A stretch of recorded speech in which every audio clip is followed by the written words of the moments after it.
And welcome to 6 Minute English. I'm Catherine. And hello, I'm Rob. Today we have another technology topic. Oh, good. I love technology. It's made things easier. It's fast and means I can have gadget. Do you think that technology can actually do things better than human?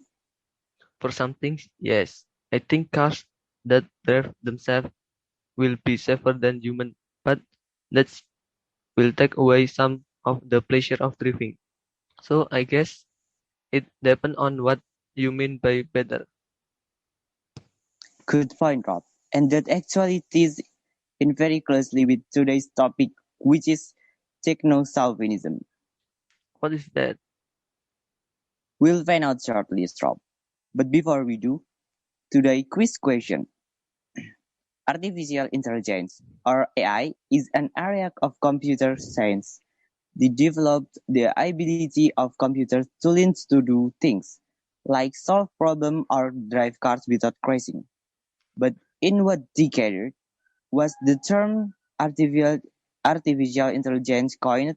Was it A. the 1940s, B. the 1950s, or C. the 1960s?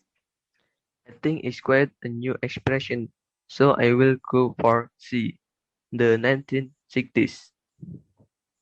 Good luck with that, Rob. And we'll give you the answer later in the program.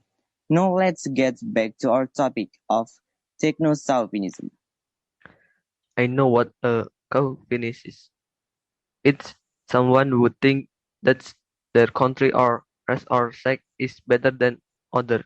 But how does this relate to technology? We're about to find out. Meredith Boussard is professor of journalism at New York University, and she written a book called Artificial Intelligence. She appeared on the BBC radio for program more or less to talk about it. Listen carefully and find out her definition of techno-Calvinism. Techno-chauvinism is the idea that technology is always the highest and best solution. So somehow, over the past couple of decades, we into the habit of thinking that doing something with a computer is always the best and most objective way to do something, and that's simply not true. Computers are not objective, they are proxies for the people who make them. What is Meredith Boussard's definition of techno-Calvinism? It is this idea that using technology is better than not using technology. She say that we have this idea that computer is objective. Something that is objective is neutral. It does not have an opinion. It's fair and it's unbiased. So it's the opposite of being a Calvinist. But Meredith Boussard true.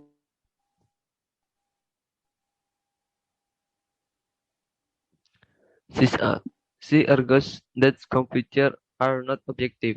They are proxies for the people that make them. You make now the what proxy when you are using your computer in one country and want to look at something that is only available in a different country. You can use a piece of software called a proxy to do that. But a proxy is also a person or a thing that carries out your voice and your instruction for you. So computers aren't only as smart or as objective as the people that program them. Computers are proxies for their programs. Broussard said that believing too much in artificial intelligence can make the world worse. Let's hear a bit more this time, find out what serious problems in society does she think may be reflected in AI. It's no one's problem.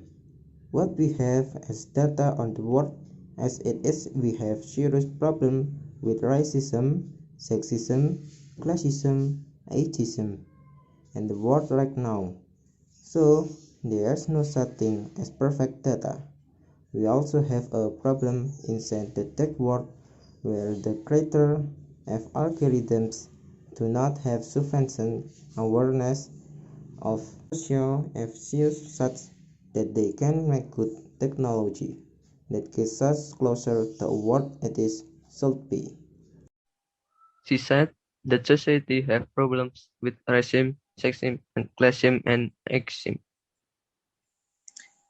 And she say it's a nonsense problem. A nonsense problem is not simple, but it does have small and important areas which may be hard to spot, but they need to be considered. And she also talks about algorithm used to program these technological system. An algorithm is a set of instructions that computer uses to perform their tasks. Essentially, it is the rules that they use to come up with their answer. And Bouchard believes that technology will reflect the views of those who create the algorithm. Next time you're using a piece of software or your favorite app, you may find yourself wondering if it's a useful tool or does it contain this little nuance that reflects the views of the developer. Right, Catherine? How about the answer to this week's question then? I asked, in which decade was the term artificial intelligence coined? Was it the 40s, the 50s, or the 60s? Tadi nih And boleh. I said the 60s. But it was actually the 50s. Never mind, Rob. Let's review today's vocabulary. Well, we had a Calvinist. That's someone who believes their country, race, or sect is better than any others. And this gives us techno-Calvinism, the belief that a technological solution is always a better solution to a problem. Next, someone or something that is objective is neutral, fair, and balanced. A proxy is a piece of software, but also someone who does something for you on your behalf. A nonsense problem is a subtle one. It's not a simple case of right or wrong. In a nonsense problem, there are small but important things that you need to be considered. And an algorithm is a set of software interaction for a computer system. Well, that's all we have time for today. Goodbye for now. Bye bye.